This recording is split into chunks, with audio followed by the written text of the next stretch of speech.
Right. Thank you everyone for joining us, connecting live to Facebook. My name is Shylene Campbell.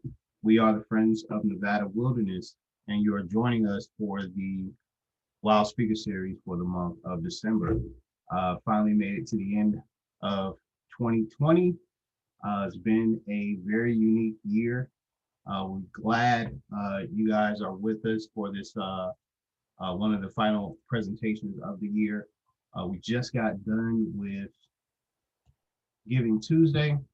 We raised amazingly $20,000 for our trail cruise, which is awesome. So we'll be starting off 2021 with a nice purse for our trail crews as we outfit them. We're looking to put 2 new trail crews on the ground this summer. As you know, with the pandemic, a lot of people have been turning to the outdoors.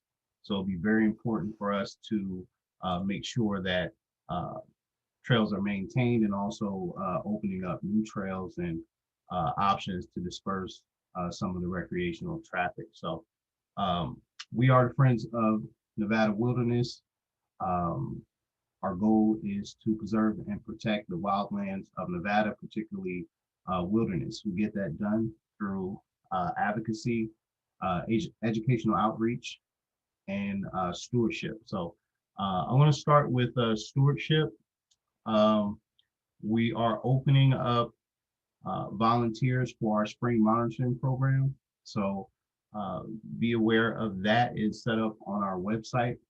We also put a blast out on social media. So you'll be able to volunteer on your own. It will be contactless, in which your task will be monitoring springs in the Clark County, Southern Nevada area. So for everyone looking for a way to volunteer with us, that'll be coming up in the new year. As far as advocacy, some pretty good news. Looks like NDAA will have language that supports status quo for both Fallon and Desert. So if you have a bottle of champagne, go ahead and open that up, but also put a second bottle of champagne on the shelf, because the fight is not over yet. We'll likely be in the same position next year for the 2022 NDAA. And then finally, educational outreach. So we always want to keep the public abreast of what's going on in the conservation community. Tonight we have a documentary, Fowl Claims. We have its director, Fred Bell, here. And also the star, Jim Boone, is in the building as well when we get to the technical questions about the movie. So I'm gonna go ahead and turn it over to Fred. Like I said, thank you everyone for joining us today. And Fred is gonna tell us a little bit about Fowl Claims and some of the work he's been up to. Welcome, Fred, and you take it over from here. Thank you, Shylene, and thank you for inviting me back to show another one of my films. I'm really honored to be presenting again to Friends of Nevada Wilderness. And of course, I always want to acknowledge Jim Boone and his trust in letting me tell his story about his project to knock down mine claim markers and save birds. Also, you see on the credit there, music by Richard Bellegarde. Richard is one of my good friends, and he is a a coworker of mine in the Blue Man Show. He's one of the musicians in the Blue Man Show, whereas I'm just a technician in the back. And he's one of the guys that you see up in the loft if you've seen the show. And he's super talented musician and composer, and just all around. He did all the music and all the recording for this piece. So a quick story before I start the movie. Many years ago, in fact, at the turn of the century, which sounds kind of weird to say that, but it was about 2020 or 2000. And I was coming back from a fishing trip in the Eastern Sierras outside of Bishop, California, and I was taking the back way. If anybody knows that back road over Weigard Pass that comes down, drops down into Fish Lake Valley in the western side of Nevada. And as you're climbing out of Fish Lake Valley, you come through an old mining district. I think it's called Palmetto. And I remember looking across and seeing all the hills pocked with tailing piles and all that. But then I saw all these white PVC pipes sticking up out of the ground, exactly like the one you see here in the picture.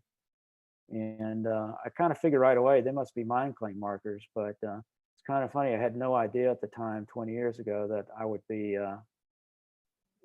technology would allow me to get back into documentary filmmaking at a level that I'm comfortable with. And I'll be making a film about these markers. So kind of brought back an odd memory for me in a way. So the film is just under 12 minutes long. You can see up in the corner here of the title screen that it's official selection for Doc Utah International Documentary Film Festival, which is a pretty big deal. I think it's gonna play well whenever they have that festival. They were supposed to have it at the 1st of November, but it's a crazy year and they have delayed it to March, and hopefully they'll have it then. But a lot of film festivals have been going online, but they decided they didn't want to do that and want to still hold a live event. So that's why they delayed it till March. It's been entered in some other festivals. Some of them I haven't been accepted, and some I haven't heard about yet, but keep fingers crossed, and maybe it'll be showing up at the Damn Short Film Festival in Boulder City. Hopefully I'll find out in a few weeks whether it's been accepted there. So without further ado, I'll play the video and then hang around, of course, if anybody's got questions about the subject, or to Jim. I think Jim's online. He can answer some of the more technical questions about the laws in the mining project. Be happy to answer anything that comes up. So let's, this is my first Zoom presentation, so hopefully this all works, and I'm gonna hit the button to go.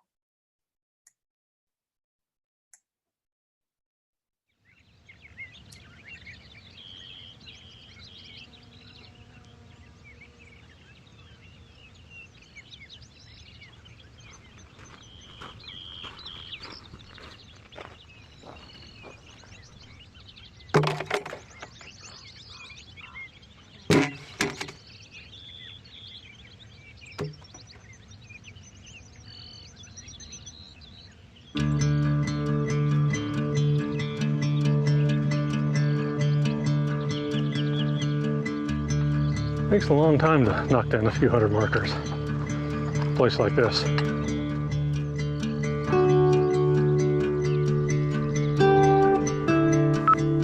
Waypoint 32, marker up 1.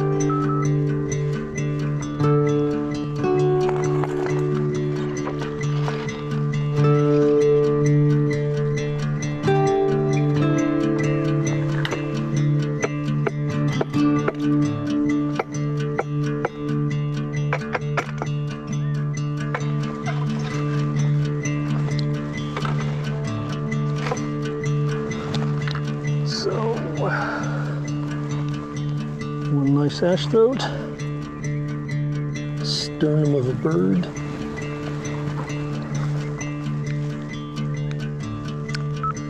one ash-throated flycatcher, one unidentified bird. I'll leave it down there so no one else gets trapped in it. I've been almost a lifelong birder, and it's just, you know, if there's something out there that's killing birds and I could do something about it, kind of made sense for me to do it.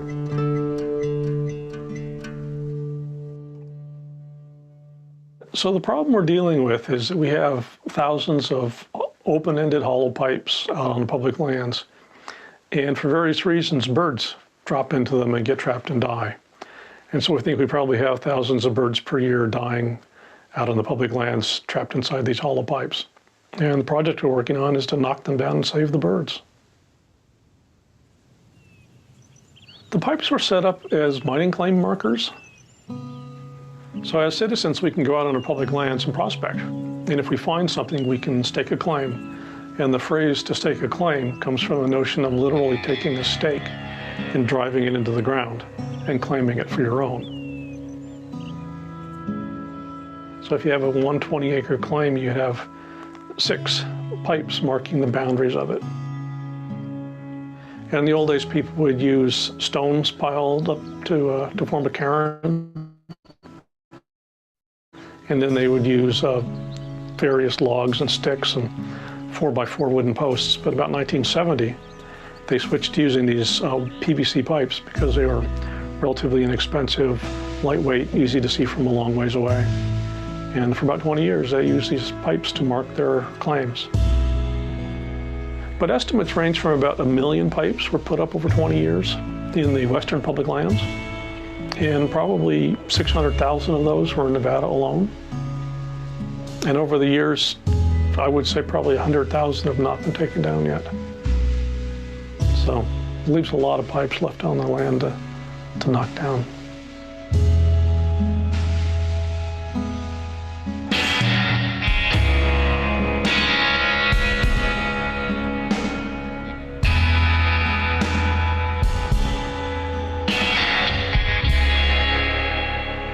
We find a wide variety of birds inside the pipes, but primarily we get cavity nesting species. So these are birds that would normally nest in something like an old woodpecker hole or a rotten hole in a cottonwood tree.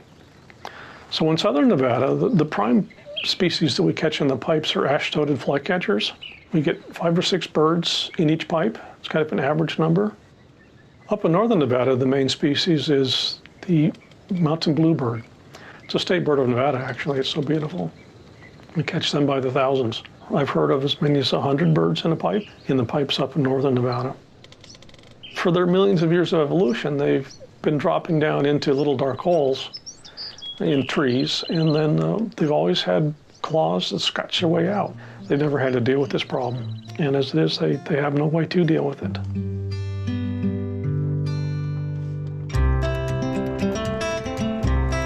When we're looking for these pipes, we find them fairly often around old mining districts.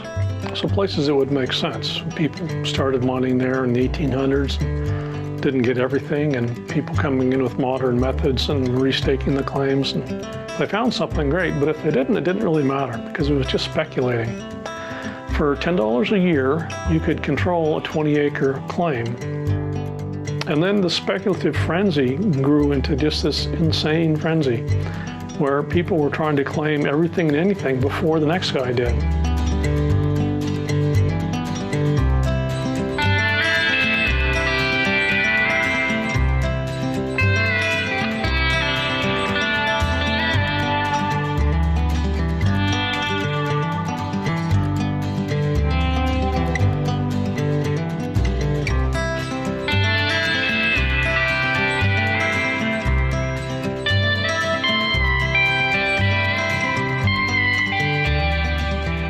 I think 5 markers in that area, 3 of them on the hillsides and 2 down at the bottom that we know of.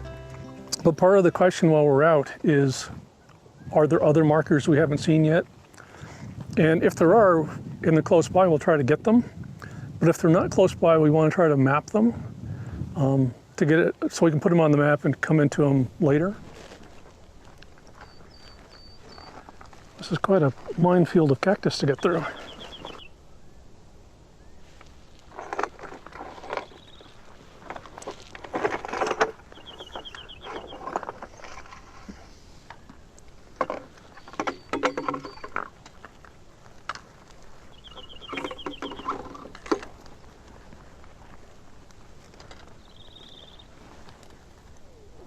This one looks like it was not set flush against the ground.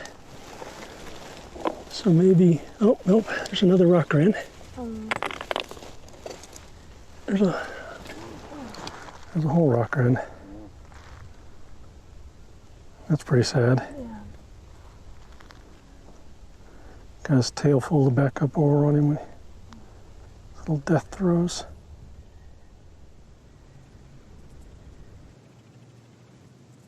Oh, Dave? Yeah? You see that marker straight across the canyon? Right down there?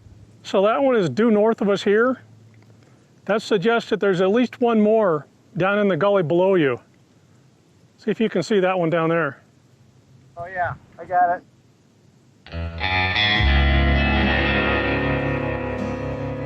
When the law first changed and allowed people to knock these pipes down, they were relatively easy.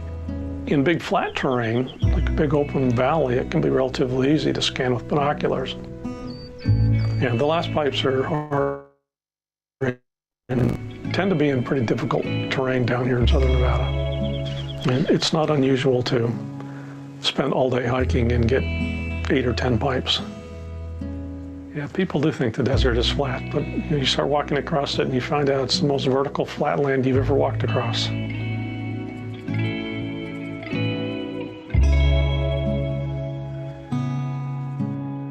So one of my fairly memorable experiences knocking down the pipes was finding a whole family of dead birds in the pipe. And I looked at them, there's 3 juveniles and 2 adults. And now you got the 2 parents and one of the kids in the bottom, and they're down there yelling, and the kids are standing around on the top yelling, and they jump down with the parents. And the whole family dies in the bottom of the pipe. It's a pretty sad encounter to see that.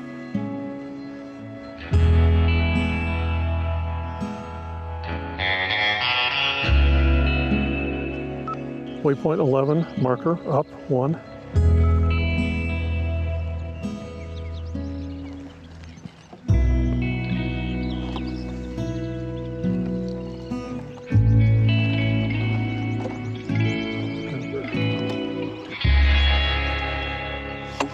We've got stuff in this one. 1 flycatcher. 2 flycatchers.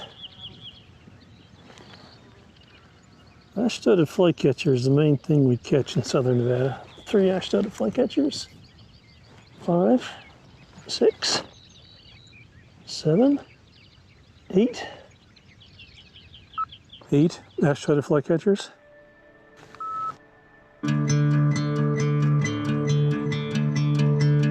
I don't know how long I'll be able to keep doing this. It's pretty hard hiking in a lot of cases. But it's really comforting to know that these pipes are down and we will never get birds falling down into these pipes and getting trapped and dying again. Makes it all worthwhile.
So that did play, right?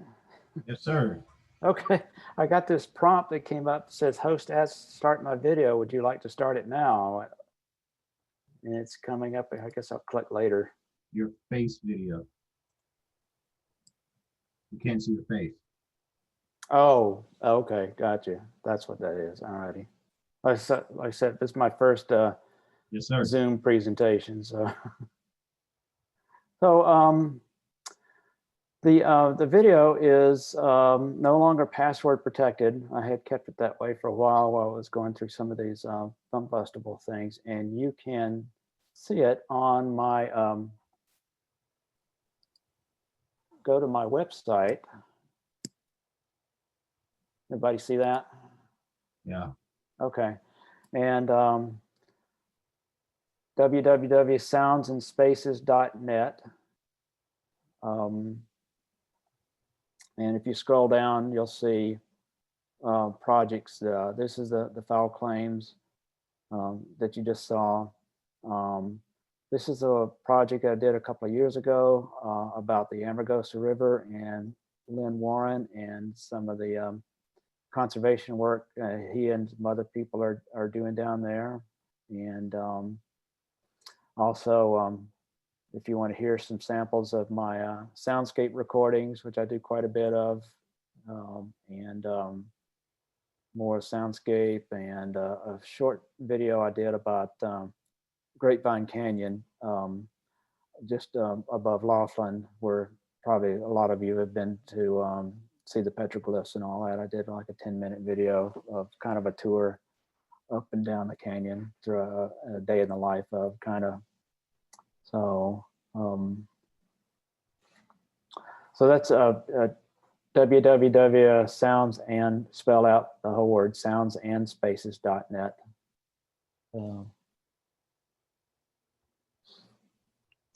So one thing, I'm gonna stop share. Well, I'll leave this on for a little bit, I guess. So I was out traveling the middle part of the state back in September. As I mentioned earlier, I work for Blue Man, which means I haven't worked for a while, so I've had plenty of time to travel. And I was going to Berlin Ichthyostar State Park up, about 60 miles north of Tonopah. And I was driving in, and I looked off to the side of the road, and wouldn't you know it, I said, that's a mining claim marker. It was about 100 yards off the road. I said, well, I got to stop and go knock that down. So I stopped and I got out, and then as I was doing that, I saw two more and knocked those down. Then walked around a little more, found a couple of more, knocked those down. I guess I was there for an hour, something like that. And they were all just right off the side of the road. It kind of surprised me that they hadn't been dealt with before. And then as I was driving out, I saw some more on the other side of the road, but it was getting late in the day and I didn't want to miss getting a campsite, which turns out I got the last one at the state park there. And I said, I'll come back the next morning and get that. So I came back the next morning and knocked those down, and then made the mistake, sort of, I guess you could call it, maybe not, got my binoculars out and scanned around. Oh, there's one on a hillside about a half mile away. Well, all righty. If I'm going to do this, I'm going to do it. So I walked towards it. It was a pretty, not an easy hike up the side of that hill. Knocked that one down. Then I saw another one, probably 100 yards further up the hill. And then I saw some more. So I was out there about 2 hours and knocked down, I think, a dozen markers. None of those you could see from the highway at that point. So surprisingly, though, I didn't find any dead birds in any of them. And one of the comments Jim made to me was that they don't find a whole lot, seems like, in the middle part of the state for, I guess, for reasons, nesting birds like asteroidal flycatchers and mountain bluebirds aren't really nesting in that those valleys in the middle part of the state as much. So so that was a good thing, but you know, I got them knocked down. You don't see any anymore. So the eyesore is at least gone, at least. So keep your eye out for it. You'll never know what you're going to see. So. Yeah, we have a couple comments that I'll get to in the chat. While I'm doing that, Fred, go ahead and turn on your camera. Hit the camera button so we can see your face. There we go. There we go.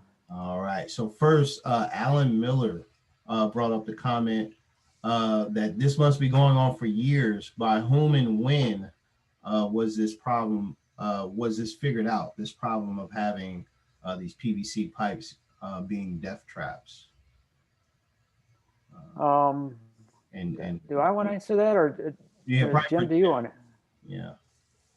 Oh, yeah. Well, it was determined by biologists up out of Reno in northern Nevada people. And they started sounding the alarm up there, and some UNR folks started getting out. I don't see my box lighting up. Are you guys hearing me? Yeah, we got you, Jim. Yeah. Okay. Yeah, so it took about 20 years to get them actually banned. And now we've been knocking them down as much as we can.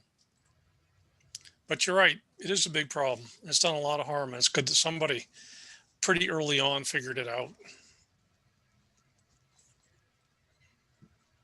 Okay, good.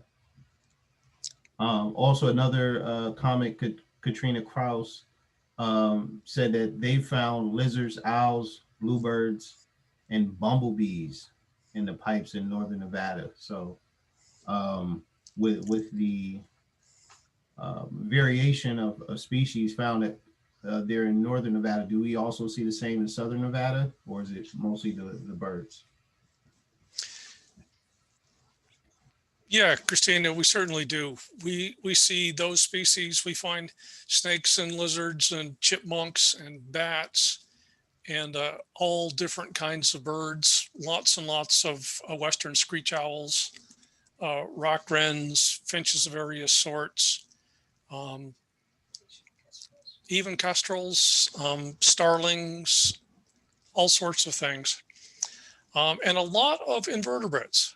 So the pipes that are perforated at the bottom let these ground crawling beetles get in them, and you can end up with a big pile of dead beetles in the bottom. I've found as many as about 5,000 dead native bees in pipes. There was an area I worked a field of 2-inch diameter pipes, and I estimated about 75,000 dead native bees in those pipes. So it's a really wide-ranging problem. There's an area down towards Searchlight we've been working that has 1-inch pipes, and all the pipes down there are full of bees. So even the smaller pipes that birds can't get in are a problem for some of our native species.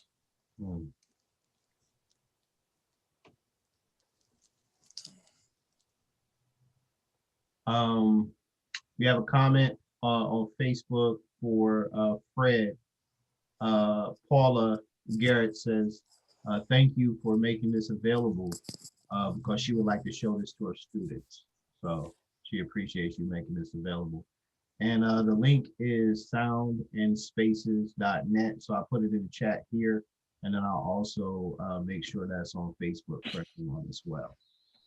Yeah, and actually when you click on that, it'll take you to, the video is actually contained in Vimeo, which is like YouTube, but just different, I guess. No ads and all that, so I guess that's a big difference. So you can take that video and share it and embed it and do whatever you want with it. Yeah, it operates just like YouTube in that sense. Thanks. All right. Jenny Chapman says from her limited experience, pipes are on open hillsides are less likely to have birds. The worst pipes that she found were along drainages, and those seem to have more birds. Jim, what's your general experience? Yeah, we tend to find most of them where there's trees around. So it could be lots of Joshua trees, but if you get up in the pinyon juniper zone, it's mixed with pipes. You really can get a lot in those.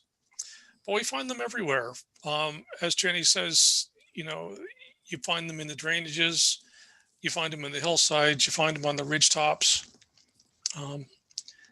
The only extra seems to be places where there are trees, although the most I've ever found in a pipe was just kind of on the side of a hill. No real explanation for that, but there was about 35 dead birds in one pipe. Wow. David McMullen has a similar ban been attempted in California? If so, what's the status? Yeah, so on our public lands that are administered by the Forest Service and BLM, they've been banned since 1991. The difference is that in Nevada, they went an extra step and they gave prospectors 20 years to knock down their old pipes, to cap them, or to otherwise retrofit them. And after those 20 years, then the public is allowed to go out and knock them down. The other states have not passed any laws like that. So in California, it's not really legal to knock down the pipes. Although I have been working with some fish and wildlife people out of Palm Springs to work on some of the wilderness areas in California that have pipes. And so technically it's not legal to knock them down, but they're going to overlook the fact that I'm doing it in the wilderness areas. What areas is that, Jim? Down towards Blythe. Okay. It's Red Mountain or something, wilderness area. I'd have to look on a map. And is beyond California, have you heard of any other projects in any other states yet? Yeah, no. No, Arizona is real particular about not messing with their mine markers. And yeah, I don't really know about Utah and Oregon. Okay.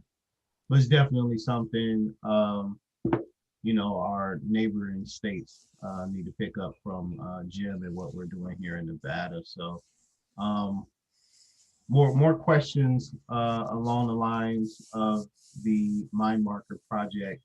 From Sheila Whitmore, do you have a database that you can share, or do you have a list of any particular areas that you know need attention, particularly northern and central Nevada? So that's what we constantly get questions about that. People who are going to help, how can they help?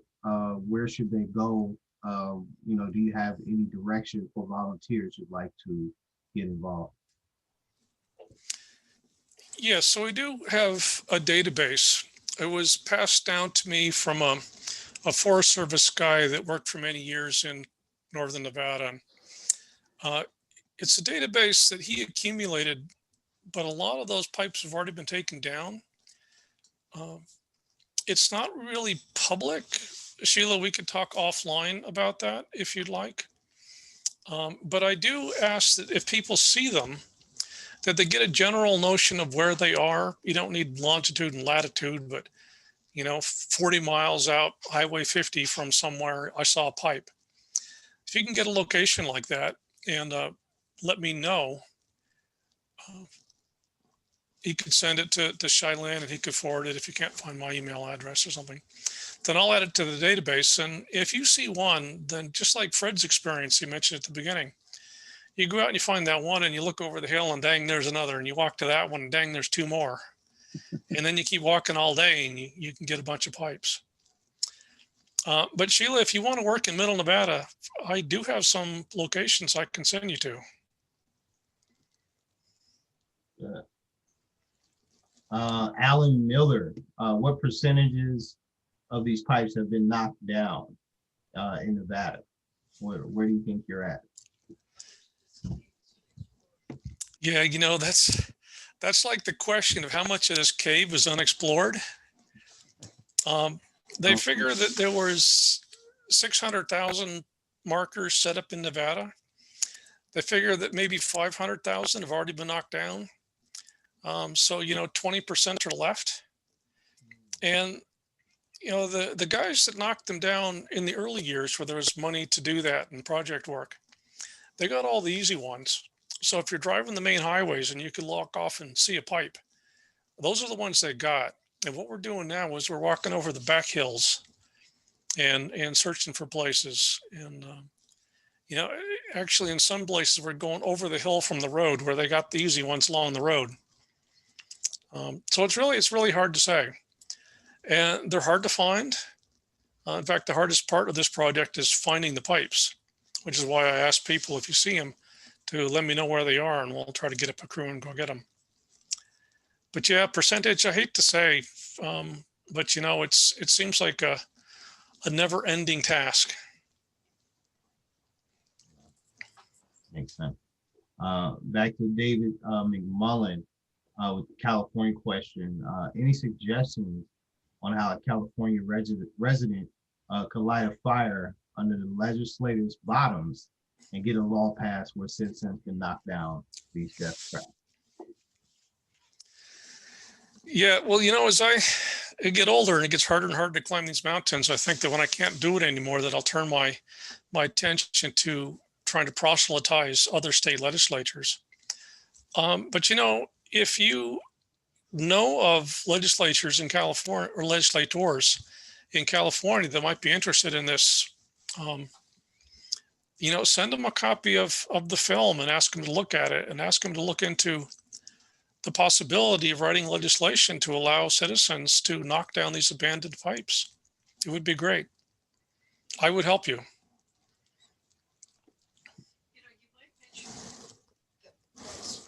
Yeah, a lot of these movements start with an elected champion, so makes sense. And then here was a question back to Alan Miller. He was saying, is there any way to see them on Google satellite, like a Google Earth view, or are they too small? They're just too small, right? Yeah. The Google Earth is getting better and better. And in places where you can get like residential area quality film, you can see them if they're lying down.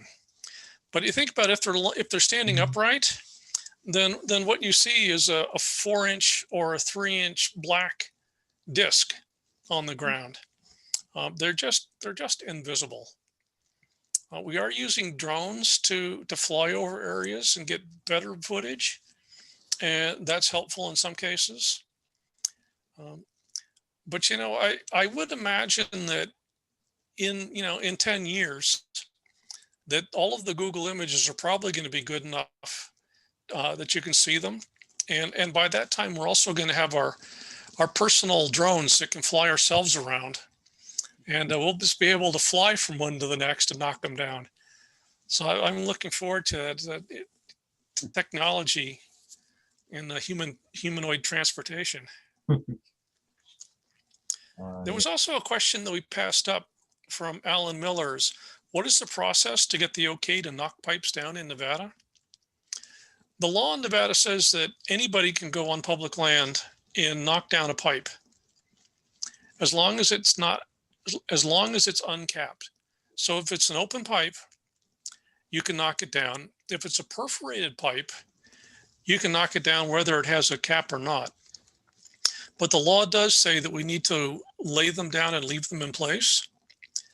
And that harkens back to the old days of surveying, where somebody actually have to go out on the ground and run meets and bounds and survey, with the idea that if a prospector came back after 20 years in one day and found that his pipes had been knocked down, they had a 20-year grace period to retrofit them, that they would be able to find their pipes lying on the ground in more or less the proper spot. And then they could put up a wooden post or something in place. But in Nevada, go for it. If you see one on public land, knock it down.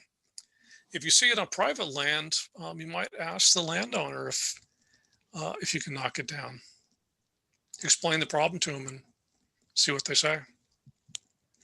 But what you just said is they're not allowed to remove the pipe.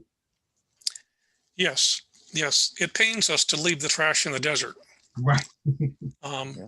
But the law does say to knock them down. So now, of course, in places like Basin and Range National Monument, which is newly created, the area has been withdrawn from mineral exploration. And so the BLM is more than happy to have us pack them out of places like Basin and Range and Gold Butte for that matter. But just on open BLM land, the law says to leave them in place.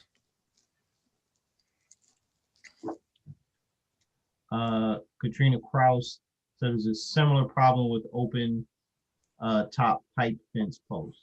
And we've actually led volunteer trips where we filled those up with dirt. So. Yeah, Red Rock Autobahn has arranged with Parantagat this spring. We're going to go up and do a service project and fill all of their open fence pipes. It's a huge problem. That's almost impossible to try to take on all the fence pipes. David McMullen wants to know, where could he find a copy of the Nevada law language for citizen removal? Yeah, if you go on my website, birdandhike.com, all one word, and you can scroll down towards the bottom of the front page, and there's a link to the mining claim marker project.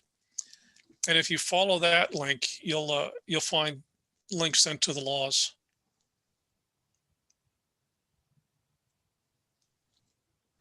Again, I'm putting that website into the comments, both here on Zoom and Facebook. Yeah, thank you. You're welcome. And Alan Miller wants to be signed up for the flying machine pipe knockdown team. We'll keep you in mind.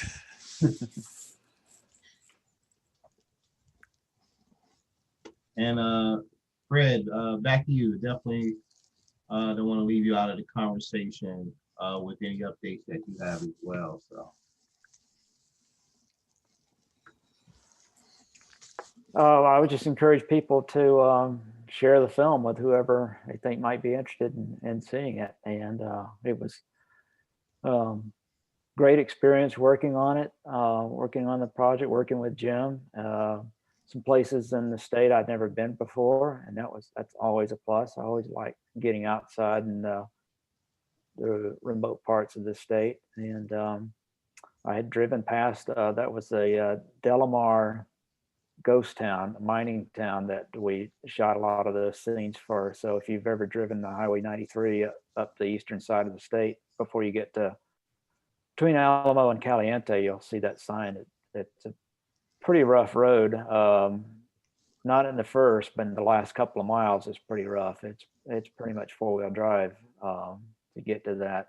But that was quite an experience to go up there and see that. Yeah, although I'd driven past it many times. Yeah, and so Fred, for where you were first found them in Palmetto, that's one of the areas I'm working on now. Oh yeah. So you'll have to come out with me in the spring and knock down more pipes in Palmetto. All right. There was a lot on the hillside, but right off the highway, but I guess they're gone now. Probably they're in the backcountry area. Yeah, the easy ones are gone. Yeah. Nice. So yeah, you have the website for more information about the Liz, do you see Kathy and Chris there? Mind Marker project. Also, you have Fred Bell's website, soundandspaces.net. You'll find a link to the movie. Share the movie. I do know the quality over Zoom isn't quite perfect. So if that was your first time, definitely watch it again on Vimeo so you can get the full experience.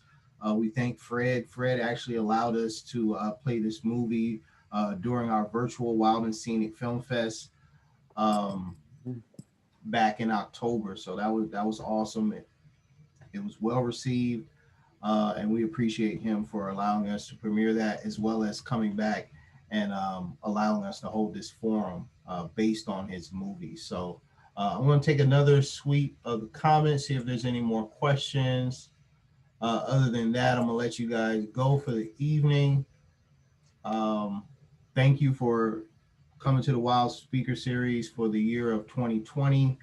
We'll be back in January. Hopefully, at some point in time, we'll be back in REI, but we'll always try to keep a way for us to record it and keep it online, because we know a lot of people have gotten used to us with the live streams and the Wild Speaker Series. So go ahead, Jim. Yeah, I just wanted to say that an awful lot of people have helped out with this. I don't want to make it sound like I'm going out and doing all this myself. And if people are interested, send me an email and we'll put you on the list of people interested in going out. You know, we can't go up in middle Nevada and in northern Nevada and look for them in the snow because the white pipe against a snowy background is impossible. Right. But there's a few down towards Searchlight, and there's a whole lot of those 1-inch pipes down towards Searchlight that we'll be trying to get down this winter. Okay, good. So there you guys go. I know people are always looking for ways to get involved. So it looks like this winter, if you can be in the Searchlight area, we have some pipes for you to knock down. So thank you, Jim. Fred, anything from you, Fred, before we close it off? No, just thanks again for the invite and allowing me to show it. And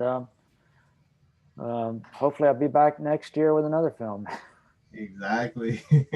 Yes, sir. And hopefully you get in that festival for March. What was it again? That's Doc, Utah. It's in St. George, Utah. It's part of Dixie State University, and it's documentary only.